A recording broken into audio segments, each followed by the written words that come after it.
Hello students, good afternoon to all. Today I am going to start your chemistry syllabus with chapter number 1, chemical reactions and equations. Clear? So in your previous classes you all study about the chemical and physical change. Yes, chemical and physical change आपने previous classes में पढ़ा है. So what is the difference between chemical and physical change?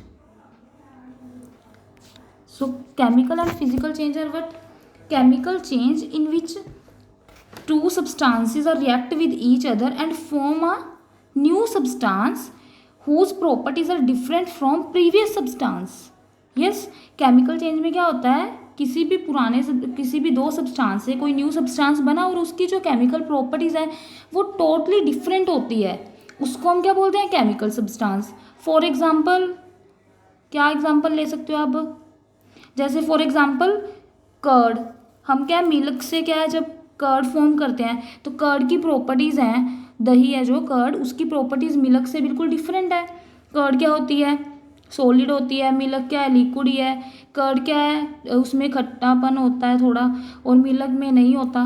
So that will be the example of chemical change. Yes, ये आपने पहले पढ़ा है. और फिजिकल चेंज में क्या होता है, when the two substances are react with each other and form a new substance but properties of that substance are same as previous substance. जो प्रॉपर्टी जो एक न्यू सब्सटेंस, दो सब्सटेंस से या फिर ज़्यादा से कोई भी एक सब्सटेंस बनता है उसकी प्रॉपर्टी सेम होती है पहले वाले की तरह.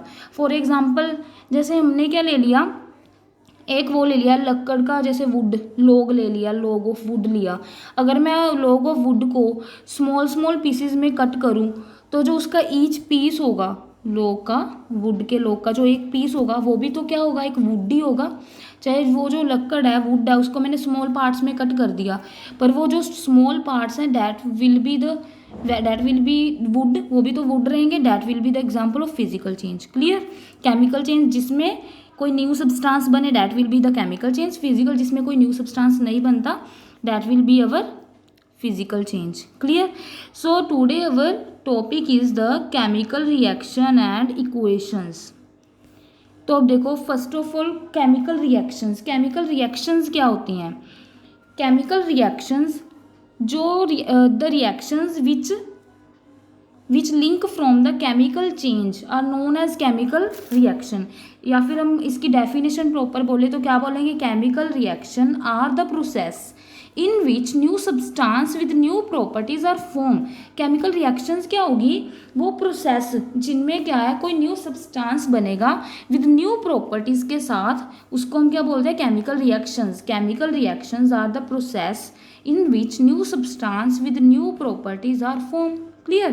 केमिकल रिएक्शंस ये होगी. फॉर एग्जाम्पल कोई एग्जाम्पल अगर केमिकल रिएक्शंस की हम बात करें तो क्या होगा, हम क्या कहते हैं, when the hydrogen and oxygen gas react with together to form a water. कहते हैं ना हम H2O, H2 plus O2 changes into H2O, कि वाटर कैसे बनता है, हाइड्रोजन और ऑक्सीजन से बनता है. ऐसे लिखते हैं हम 2H2 plus O2 changes into H2H2O, यही लिखते हैं हम. हाइड्रोजन प्लस ऑक्सीजन, ये दोनों क्या है, गैसेस होती हैं जिसकी प्रॉपर्टी वाटर से क्या बिल्कुल डिफरेंट होती है. और यहाँ पे क्या फॉर्म हो गया हमारा, वाटर. ये क्या है, लिक्विड है. ये गैसेस होती हैं दोनों, ये क्या लिक्विड में कन्वर्ट हो गया. सो this will be the example of chemical reaction. देखो अब केमिकल रिएक्शन है, एक वर्ड है हमारे पास केमिकल इक्वेशन. दोनों में क्या डिफरेंस है? देखो केमिकल रिएक्शन तो एक प्रोसेस है, जैसे मैंने सिंपली आपको ये नहीं लिखा, सिंपली बोल दिया कि hydrogen and oxygen react with each other to form water. Simply अपनी लैंग्वेज वर्डिंग में बात की है. जब मैं वर्ड्स में बात करूँ तो उसको हम बोलते हैं केमिकल रिएक्शन, कि कोई केमिकल रिएक्शन हुआ है. इक्वेशन क्या है, जो इक्वेशन उस चीज़ को रिप्रेजेंट करेगी, जो इक्वेशन जो हमारी लाइन बोली है वर्ड्स में उसको जो रिप्रेजेंट करेगी. जैसे ये H2 plus O2 changes into 2H2O, ये रिप्रेजेंटेशन होगी उस जो हमने रिएक्शन बोली है, तो that will be the chemical equation. ये हमारी केमिकल इक्वेशन है. जब हम किसी भी चीज़ को ऐसे किसी भी इक्वेशन में क्या है लिख देते हैं, किसी भी प्रोसेस को सिंपली वर्ड्स में बोलते हैं, तो that will be the chemical reaction. Clear हो गया? Chemical reaction and equations and chemical equation ये हो गया. उसके बाद देखो, अगर हम बात करें केमिकल रिएक्शन एंड इक्वेशंस में, और देखो पहले तो हम जब भी कोई केमिकल रिएक्शन होती है तो ये चीज़ ध्यान से सुनो। हमेशा देखो केमिकल, जैसे ये केमिकल रिएक्शन थी, ये क्या होता है, ये दो चीज़ों जो दो सब्सटेंस है ये रिएक्ट किए एक दूसरे से, क्या बन गया, वाटर बन गया। तो यहाँ पे हम एक एरो डाल देते हैं कि ये इधर बन गया। तो देखो ये चीज़ याद रखो, हमेशा किसी भी केमिकल रिएक्शन में एक एरो होता है, उसकी एक लेफ्ट हैंड साइड होती है, एक क्या होती है, राइट हैंड साइड होती है। जो भी सब्सटेंस हमारे लेफ्ट हैंड साइड पे होते हैं that are known as the reactants. जो भी सब्सटेंस हमारे लेफ्ट साइड पे होते हैं उनको हम रिएक्टेंट्स बोलते हैं। क्या बोलते हैं, रिएक्टेंट्स। और जो सब्सटेंस हमारी राइट साइड पे होते हैं that are known as the products. हम क्या बोल सकते हैं इसमें कि इस इक्वेशन की अगर बात करें, H2 and hydrogen and oxygen are the reactant and they react with each other to form product क्या बना है, water. H2O will be our product. So always in chemical reaction reactant always changes into the product। जो एक दूसरे से connect करेंगे, एक दूसरे से रिएक्ट करेंगे, that are our reactant. And जो भी सब्सटेंस हमारा न्यू बनेगा इन केमिकल चेंज में या फिर केमिकल रिएक्शन में, that will be our product. Clear हो गया, ये चीज़ याद रखनी है एक तो कि इन केमिकल इक्वेशन या फिर chemical reaction reactants always react with each other to form a product is known as chemical reaction. आप इसकी ये भी लिख सकते हो अगर इसकी आपने वर्डिंग में डेफिनेशन देनी हो। अब देखो आपकी एनसीईआरटी बुक की अगर मैं बात करूँ तो एक स्टार्टिंग में ये एक पेज है ये, हाँ। तो इसमें देखो, इसमें ना स्टार्टिंग में हमें कुछ बताया है इन्होंने, consider the following situation of daily life and think what happen, कि इनमें क्या हो रहा है। देखो आप अगर एनसीईआरटी बुक है उसमें से भी देख सकते हो। देखो हमें काफ़ी सारे केमिकल चेंजेस बताए हैं जिनमें क्या है, केमिकल रिएक्शन होगी। हम बताओ इसमें कौन कौन से केमिकल चेंजेस हो रहे हैं। देखो फर्स्ट क्या है, milk is left at room temperature during summer.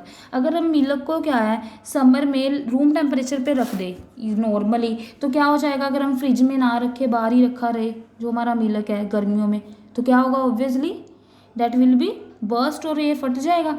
तो ये क्या है, एक केमिकल चेंज ही हो जाएगा। जो हमारा मिल्क था वो क्या है, जो फट के उसमें कोलॉइड्स बन जाएंगे ना, वो फटने के बाद बिल्कुल डिफरेंट हो जाएगा, तो उसकी प्रॉपर्टीज़ चेंज हो जाएगी। सेकंड क्या, आयरन तवा, पैन, नेल, आयरन की कोई भी चीज़ लेफ्ट एक्सपोज टू ह्यूमड एटमोसफियर।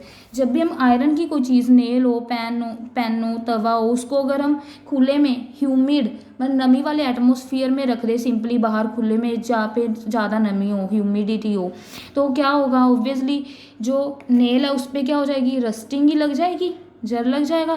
तो that will be the example of rusting of iron है, ये जो सेकंड दी हुई है रस्टिंग ऑफ आयरन। इसमें भी क्या है, आयरन ये चीज़ भी याद रखना, जब भी आयरन के ऊपर रस्ट लगता है तो डैट रस्ट है जो वो एक न्यू सब्सटेंस होता है, ठीक है। So this will be also example of chemical reaction या फिर chemical change. Grapes get fermented, ये चीज़ है, फर्मेंटेशन एक प्रोसेस होता है, जिसमें क्या है, ग्रेप्स को फर्मेंटेशन के थ्रू क्या है, हम अल्कोहल प्रोड्यूस करते हैं। तो इससे क्या है, ग्रेप से क्या बनाना है, alcohol banana during fermentation. That will be, alcohol भी क्या है, ग्रेप से एक न्यू प्रॉपर्टी है, अल्कोहल एक अलग सब्सटेंस है न्यू प्रॉपर्टीज़ के साथ। So that will be also chemical change. उसके बाद क्या है, food is cooked, food cook हुआ, फूड जब मतलब कच्चा है लगा लो, जब वो कुक होगा उसका क्या है, रंग, उसका कलर वगैरह सारी प्रॉपर्टीज उसकी भी डिफरेंट होगी। ये सारे कुछ एग्जांपल दिए हैं जिनमें क्या है, कुछ न्यू सब्सटेंस बन रहा है केमिकली। जैसे food gate digested in our body, जब क्या है फूड हमने इंटेक किया तो उससे क्या है, हमें जो फूड है उससे हमें क्या मिलती है, एनर्जी। तो एनर्जी क्या है, एक फूड से एनर्जी एक न्यू सब्सटेंस ही बन गया, न्यू एनर्जी मिली, तो that will be also a chemical change. मैं ये भी आपको बाद में बताऊंगी कि केमिकल चेंज की कौन कौन सी प्रॉपर्टी है जिससे हम पता लगा सकते हैं कि कोई केमिकल चेंज हुआ है या नहीं, मैं बताती हूँ आपको, ठीक है। अब ये चीज़ समझ में आ गया, आपकी बुक में भी है ये पिक्चर। इसके बाद मैं बात करूँगी, अब हम एक एग्जांपल लेते हैं। फॉर एग्जांपल, आपने मैग्नीशियम एलिमेंट है 12 जिसका एटॉमिक नंबर 12 होता है, इतना कुछ के आपको एटॉमिक नंबर से याद होंगे। जैसे मैग्नीशियम है, ये चीज़, मैग्नीशियम को जब हम ऑक्सीजन मतलब ऑक्सीजन की प्रेजेंस में, ऑक्सीजन कहाँ से लेंगे, एयर में। एक चीज़ याद रखो, मैग्नीशियम है ये ना हमें लेबोरेटरीज में मिलता है, और ये जो मैग्नीशियम होता है ये हमेशा हमें मैग्नीशियम रिबन की फॉर्म में मिलता है, मैग्नीशियम जो एलिमेंट है ये हमें सिंपली नहीं मिलता है, हमेशा एक रिबन की फॉर्म में, ये लेबोरेटरीज वगैरह में होता है। ये एक सिल्वरी वाइट कलर की मेटल होती है, सिल्वरी वाइट कलर की। जब मैग्नीशियम का जो रिबन है उसको अगर हम ऑक्सीजन की प्रेजेंस में हीट करें, क्या करें, हीट करना ज़रूरी है। ये हीट का साइन होता है, ऐसे ट्रायंगल बना देना, डेल्टा हीट का साइन। जब हम मैग्नीशियम को ऑक्सीजन की प्रेजेंस में क्या कर रहे हैं, हीट कर रहे हैं, तो मैग्नीशियम प्लस ऑक्सीजन क्या बनाएंगे, मैग्नीशियम ऑक्साइड। ये टाइप्स ऑफ रिएक्शन बाद में स्टडी करेंगे कि ऑक्सीजन जब लेते हैं ऑक्सीडेशन होती है, ये चीज़ें बाद में, अभी सिंपली समझो। मैग्नीशियम जब ऑक्सीजन के साथ रिएक्ट करेगा तो क्या बनाता है, मैग्नीशियम ऑक्साइड। मैग्नीशियम ऑक्साइड ये ना एक वाइट कलर का पाउडर होता है। जब मैग्नीशियम ऑक्सीजन के साथ रिएक्ट करता है तो मैग्नीशियम ऑक्साइड बनाता है, ठीक है।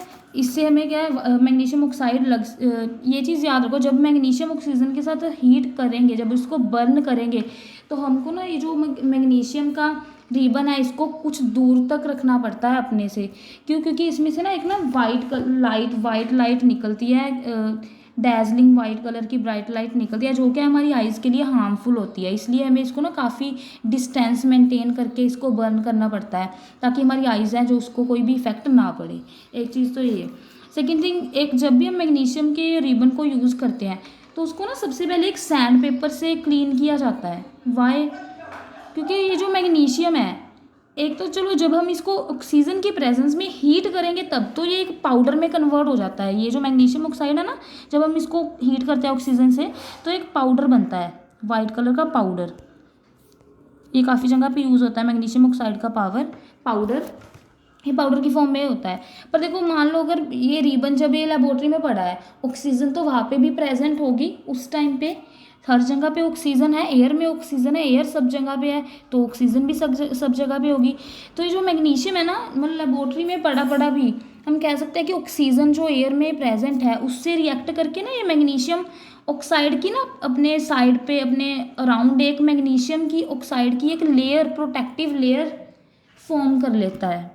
मैग्नीशियम जो एयर में ऑक्सीजन है उससे रिएक्ट करके अपने अराउंड एक मैग्नीशियम ऑक्साइड की एक प्रोटेक्टिव लेयर फॉर्म कर लेता है। देखो, जब तो ये विदाउट हीटिंग सिंपली ऑक्सीजन से रिएक्ट कर रहा है, हीट तो नहीं किया वहाँ पे, जब लेबोरेटरी में वो पड़ा है हीट नहीं किया, without heating simply magnesium oxygen से रिएक्ट कर रहा है, तो वो अपने अराउंड एक मैग्नीशियम ऑक्साइड की एक लेयर फॉर्म कर लेता है। तो जब भी हम इसको यूज़ करते हैं तो सबसे पहले इसको सैंड पेपर से क्लीन किया जाता है, ताकि वो जो मैग्नीशियम ऑक्साइड की प्रोटेक्टिव लेयर है वो मतलब कि ईजिली क्या है, उतर सके, उससे हट सके, और सिंपली हमें मैग्नीशियम है जो मिल सके, ताकि हम उसको ऑक्सीजन की प्रेजेंस में बाद में हीट करके क्या है, मैग्नीशियम पाउडर है जो वो फॉर्म कर ले। क्योंकि अगर हम मैग्नीशियम की वो पहले प्रोटेक्टिव लेयर नहीं उतारेंगे सैंड पेपर से तो वो आगे हीट नहीं होगा, ऑक्सीजन की प्रेजेंस में वो हीट नहीं हो पाएगा, तो इसलिए हमें पाउडर भी है वो नहीं मिलेगा। बस ये चीज़ ध्यान रखनी है, जब मैग्नीशियम ऑक्सीजन की प्रेजेंस में हीट कर रहे हैं तब तो पाउडर की फॉर्म में मिलेगा, जब सिंपली मैग्नीशियम ऑक्सीजन से रिएक्ट कर रहा है तो वो अपने अराउंड क्या है, एक प्रोटेक्टिव लेयर फॉर्म कर लेता है, जिसको हमें क्या है, पहले सैंड पेपर की हेल्प से क्या है, उतारना पड़ता है, ताकि हमें मैग्नीशियम मिल सके और उसको हम ऑक्सीजन से हीट करवा के क्या है, पाउडर की फॉर्म में ला सके। ये आपके क्वेश्चन है एनसीईआरटी में कि हम सैंड पेपर से क्यों इसको रब करते हैं पहले मैग्नीशियम को यूज़ करने से, क्यों, to erase the protective layer of magnesium oxide from magnesium wire. जो मैग्नीशियम की वायर है उससे हम, ताकि वो प्रोटेक्टिव लेयर को क्या है, हटा सके। क्लियर हुआ ये। इसके बाद देखो हाँ, अब ना कुछ आपके सेकंड पेज पे ही एनसीईआरटी की बुक में अगर इमेज है, मैं देखती हूँ। हाँ, ये देखो एनसीईआरटी के जो सेकंड पेज है आपका बुक में, उसमें हमें ना कुछ करैक्टरिस्टिक्स दी है कि केमिकल रिएक्शन जो है उसकी क्या क्या करैक्टरिस्टिक्स है, हमें पता कैसे चलता है कि कोई केमिकल रिएक्शन हुआ है, कोई केमिकल चेंज हुआ है। देखो, इसकी कैसे पहचान होती है, जैसे मैंने बोला था आपको वहाँ पे कि जब फूड डाइजेस्ट होगा तो वो हीट में कन्वर्ट हो जाएगा ना, तो देखो यहाँ पे यही चीज़ें बताई हैं। देखो, इन्होंने फर्स्ट पॉइंट बताया, इसका पॉइंट है करैक्टरिस्टिक्स ऑफ केमिकल रिएक्शन की क्या क्या करैक्टरिस्टिक्स हैं। फर्स्ट है चेंज इन स्टेट। देखो, जब भी कोई केमिकल रिएक्शन होती है, देखो या तो उसकी स्टेट चेंज हो सकती है, कैसे, वो क्या है, सॉलिड टू लिक्विड भी जा सकती, सॉलिड से कोई चीज़ सॉलिड है वो क्या लिक्विड में कन्वर्ट हो सकती है, कोई चीज़ लिक्विड है जब केमिकल रिएक्शन होगी वो क्या है, सॉलिड में कन्वर्ट हो सकती है, गैस में हो सकती है, solid to gas, gas to solid, some other. जैसे हमने अभी एग्जांपल ली थी फर्स्ट वाली कि मिल्क है, जब हम उसको रूम टेम्परेचर पे गर्मियों में रख दे तो वो फट जाएगा। तो मिल्क क्या था, लिक्विड, और जब वो फटेगा तो उसमें क्या सॉलिड क्लाउड्स बन जाएंगे ना, सॉलिड, और वो फट जाएगा जब। तो क्या एग्जांपल होगी एक तरह किसकी, इवोल्यूशन ऑफ, नहीं, चेंज इन स्टेट की, स्टेट चेंज होगी। मिल्क क्या है, लिक्विड से क्या हो गया, सॉलिड बन गया। सेकंड क्या, चेंज इन कलर। जब भी हम कोई केमिकल रिएक्शन करवाते हैं, जब रिएक्टेंट चेंज होते हैं प्रोडक्ट में, तो उसका कलर भी चेंज हो सकता है।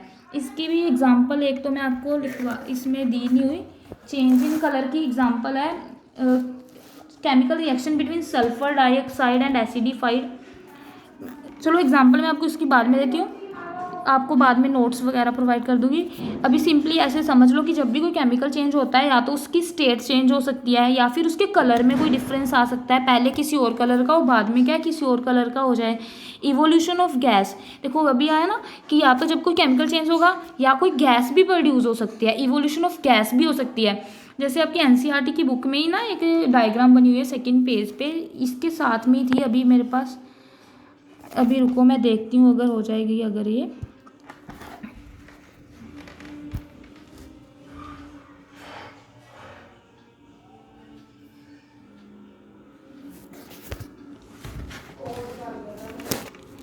यस ये देखो यहाँ पे ना एक हमें डायग्राम दी हुई है, इसमें क्या है, formation of hydrogen gas by the action of dilute sulphuric acid on zinc. देखो इसमें क्या है, ये इवोल्यूशन ऑफ गैस की एग्जांपल है। जैसे हमने टेस्ट ट्यूब में क्या किया, यहाँ पे जिंक के कुछ टुकड़े, मतलब कि जिंक ग्रैनुअल्स होते हैं, जिंक के कुछ भी टुकड़े ग्रैनुअल्स ले लिए, उसमें हमने डिल्यूट सल्फ्यूरिक एसिड डाला है। डिल्यूट सल्फ्यूरिक एसिड जब हमने डाला तो उसमें से क्या हुआ, हाइड्रोजन गैस रिलीज होने लगी। हाइड्रोजन गैस का हमें पता कैसे चलता है कि हाइड्रोजन गैस रिलीज हो रही है, इसकी एक प्रॉपर्टी होती है, ये ना पॉप साउंड प्रोड्यूस करती है। जब ये रिलीज होती है तो एक साउंड प्रोड्यूस करती है, हमें उसी से पता चल जाता है कि यहाँ पे हाइड्रोजन गैस रिलीज हो रही है। क्योंकि जब गैस रिलीज होगी तो कोई भी हो सकती है, पर हाइड्रोजन का कैसे पता चलता है, ये पॉप साउंड प्रोड्यूस करती है, मतलब छोटी छोटी आवाज़ आएगी पॉप पॉप टाइप की, तो इससे हमें पता चलेगा कि हाइड्रोजन गैस रिलीज हो रही है। That will be the example of evolution of gas, कि क्या है इस प्रोसेस में, क्या है, गैस इवोल्यूट होती है when zinc granules are treat with the dilute sulphuric acid, ये चीज़ याद रखना। उसके बाद हमारी थर्ड वाली कहाँ पे थे हम, इमेज,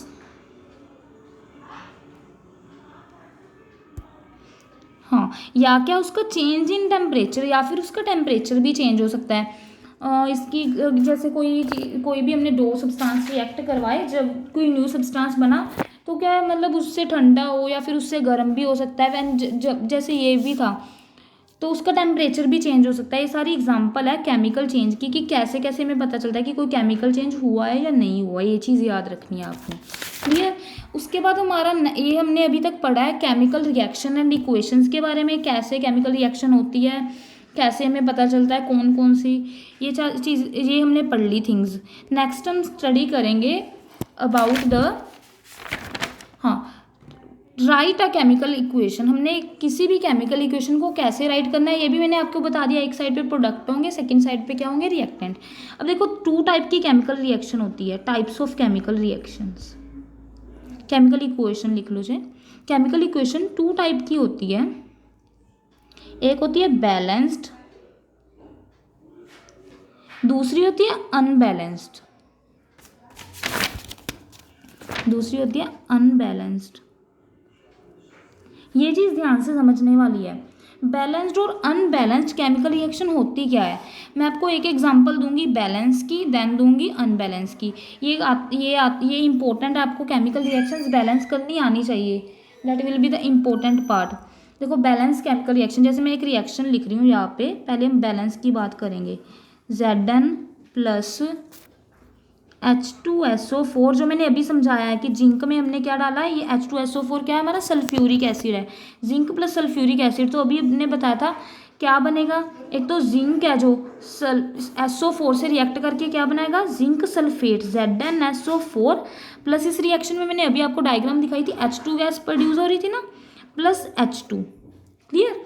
जिंक को जब हमने जिंक में क्या डाला, H2SO4 सल्फ्यूरिक एसिड डाला, तो किस में चेंज हो गया, जिंक है जो SO4 से रिएक्ट करके जिंक सल्फेट बना दिया, प्लस हाइड्रोजन गैस रिमूव होगी। अभी हमने डायग्राम में देखा था इसका, ठीक है। तो अब देखो इसमें मैं बताती हूँ इसको, ये बैलेंस है या अनबैलेंस रिएक्शन है, ये बैलेंस है। क्यों, देखो एक ना बैलेंस केमिकल रिएक्शन देखो कैसे पता चलेगा।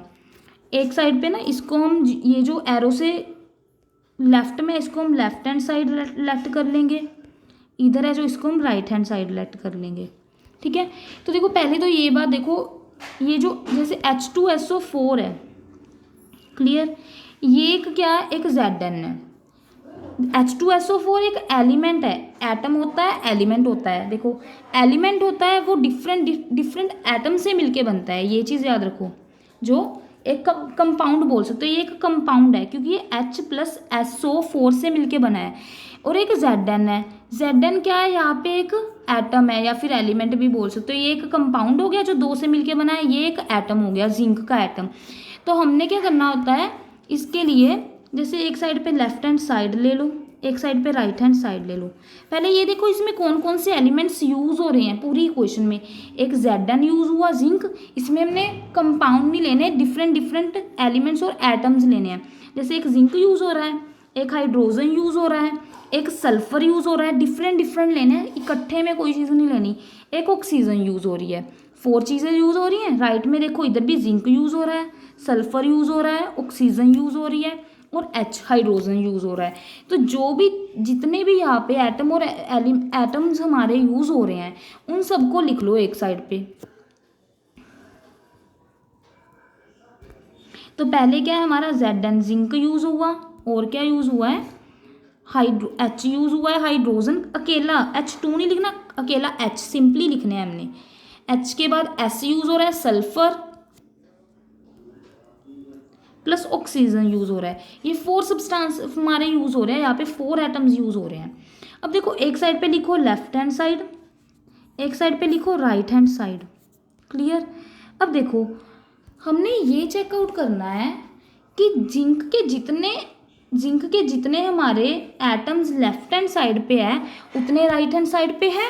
अगर हमारे जिंक वाले जो एटम है वो लेफ्ट और राइट साइड में बोथ इक्वल हुए, ठीक है, एज वेल एज हाइड्रोजन के भी दोनों साइड पे इक्वल आए, सल्फर के भी बोथ साइड पे इक्वल आए और ऑक्सीजन के भी अगर दोनों साइड पे इक्वल आए, तो वो हमारी क्या बन जाएगी, बैलेंस्ड केमिकल इक्वेशन। वो हमारी क्या होती है, बैलेंस्ड केमिकल इक्वेशन। ये चीज़ याद रखना, जिसमें ये दोनों साइड पे इक्वल ना आए एटम्स, डिफरेंट एटम्स है जो लेफ्ट और राइट साइड पे इक्वल ना आए, that will be our unbalanced chemical equation, clear. अब देखो काउंट कैसे करने हैं ये मैं आपको सिखाती हूँ। जैसे ये है लेफ्ट साइड में देखने हैं पहले, जिंक देखो Zn है, इसके आगे भी कोई वर्ड नहीं है 1 2 3 ना, इसके यहाँ पे कोई वर्ड लगा है नीचे, तो ये सिंपली Zn है ना। तो यहाँ पे Zn का मतलब ओनली सिंगल एटम है, ये सिंगल एटम ऑफ जिंक है। तो यहाँ पे जिंक कितने हैं लेफ्ट हैंड साइड में, 1, क्लियर। अब जिंक को राइट हैंड साइड में देखेंगे, जिंक देखो राइट हैंड साइड में अगर देखो, ये चीज़ एक चीज़ और ध्यान रखो, जैसे ना आपको अगर जैसे यहाँ पे लिखा हो 2 ZnSO4 है जैसे, ठीक है। अगर जैसे ये आपका जो 2 आगे लगा हो, किसी भी कंपाउंड के आगे आपका कोई भी वर्ड लगा है जैसे 2, ये चीज़ याद रखो, ये जो 2 है ना ये ऑल एलिमेंट के साथ है। जैसे Zn के नीचे भी कुछ नहीं है, यहाँ पे 1 है ना, ठीक है, जिसके नीचे कुछ नहीं है वो 1 है। तो मतलब Zn का यहाँ पे 1 एलिमेंट है, ये जो 2 है ये सबके, ये जो नीचे लगा हो जिनके स्क्रिप्ट में जो भी हमारा नंबर लगा हो, जैसे यहाँ पे 1 है, कुछ नहीं है तो 1, ये तो सिर्फ वो एलिमेंट का नंबर होगा, जैसे 1 इसका, ठीक है। जैसे यहाँ पे O के S के साथ भी कुछ नहीं है, यहाँ पे 1 है, S भी ओनली 1 ही है, O के साथ यहाँ पे 4 है, मतलब ये 4, ऑक्सीजन कितने हैं, 4 है, ये ऑक्सीजन के साथ है, O4 है जो O के साथ है ना, तो ऑक्सीजन 4 है। पर ये देखो ये जो नीचे नंबर लगा होता है ये तो क्या है, उसी का होता है जो जिसके नीचे है, ये ऑक्सीजन का ही नंबर है कि ऑक्सीजन इतने हैं हमारे पास 4। पर जो हमारे पास नंबर आगे लगा होता है जैसे 2, ये सबके साथ होता है, जैसे 2 जिंक के साथ भी है, 2 S के साथ भी है, 2 O के साथ भी है, क्लियर। अब देखो अगर मैं यहाँ से जिंक के एलिमेंट निकालूँ तो जिंक के यहाँ पे 1 था, 2 इंटू 1 जिंक 2 ही रह जाएंगे, जिंक कितने हैं 2 एलिमेंट हैं। क्लियर। अगर मैं यहाँ से सल्फर निकालूँ, सल्फर के नीचे भी 1 था, कुछ नहीं था, 1 इंटू 2 सल्फर भी 2 हो गए। क्लियर। अगर मैं ऑक्सीजन की बात करूँ तो ऑक्सीजन के यहाँ पे कितने हैं 4 को 2 से मल्टीप्लाई करना है, 4 इंटू 2 ऑक्सीजन के कितने हो जाएंगे 8, ऑक्सीजन के 4 नहीं है, ऑक्सीजन के कितने 8 एटम्स होंगे। जब भी ऐसे ये चीज़ याद रखो, जब भी आगे कोई नंबर लगा तो वो सबके साथ होता है, अगर नीचे लगा तो वो उसी के साथ होता है। हमें टोटल नंबर पता कैसे चलेंगे किसी चीज़ के कितने हैं, जो नीचे सब्सक्रिप्ट में जो नंबर है उसको आगे वाले नंबर से मल्टीप्लाई करवा दो, that will be the atom of that element, उस एलिमेंट के उतने एटम्स होंगे। क्लियर हो गया। ये चीज़ याद रखनी है, ये जो इंपॉर्टेंट चीज़ थी जो मैंने यहाँ पे बताई है। अब ऊपर आ जाओ। अब जिंक के राइट हैंड साइड में देखने हैं। यहाँ पे जिंक के आगे तो कोई नंबर है नहीं, पूरे कंपाउंड के आगे तो कोई नंबर है नहीं, तो जिंक के नीचे सब्सक्रिप्ट में भी 1 नहीं है, कुछ नहीं है, यहाँ पे 1, तो जिंक कितने हैं, इधर भी 1 नहीं है। क्लियर। अब हाइड्रोजन की बात करो, हाइड्रोजन को पहले लेफ्ट हैंड साइड में देखो, यहाँ पे हाइड्रोजन H2SO4 के आगे तो कोई नंबर है नहीं यहाँ पे, तो यहाँ पे आगे कोई नंबर है नहीं, तो सिंपली H के नीचे कितना है 2 है, तो हाइड्रोजन के कितने एलिमेंट्स हैं, एटम्स हैं यहाँ पे ओनली 2, तो हाइड्रोजन के कितने हैं 2। अब राइट साइड में देखो हाइड्रोजन के कितने हैं, यहाँ पे हाइड्रोजन के आगे तो कोई नंबर लिखा नहीं हुआ, सिंपली इसके सब्सक्रिप्ट में नीचे कितने हैं 2 है, तो यहाँ पे हाइड्रोजन के कितने हैं ओनली 2 ही हैं, तो हाइड्रोजन 2 हो गया। सल्फर देखो, सल्फर को लेफ्ट साइड में देखो, सल्फर यहाँ पे S, आगे कोई वर्ड नंबर है नहीं यहाँ पे, सल्फर ओनली कितना है, नीचे 1 नहीं है, तो सल्फर कितने हैं 1 है। क्लियर। राइट में देखो सल्फर का, राइट में यहाँ पे S, इसके आगे भी कोई नंबर नहीं है, तो S के नीचे कितना है 1, तो सल्फर भी ओनली कितना है 1। क्लियर। ऑक्सीजन रह गया, ऑक्सीजन को लेफ्ट साइड में देखो, ऑक्सीजन के यहाँ पे देखो आगे कोई नंबर है नहीं, सिंपली यहाँ पे कितने हैं 4, तो O4 है, ऑक्सीजन के कितने एटम्स हैं 4 हैं। ऑक्सीजन को राइट साइड में देखेंगे तो ऑक्सीजन के इधर देखो आगे यहाँ पे कोई नंबर है नहीं, ऑक्सीजन के यहाँ पे भी कितने हैं 4, तो ऑक्सीजन के कितने आ जाएंगे 4।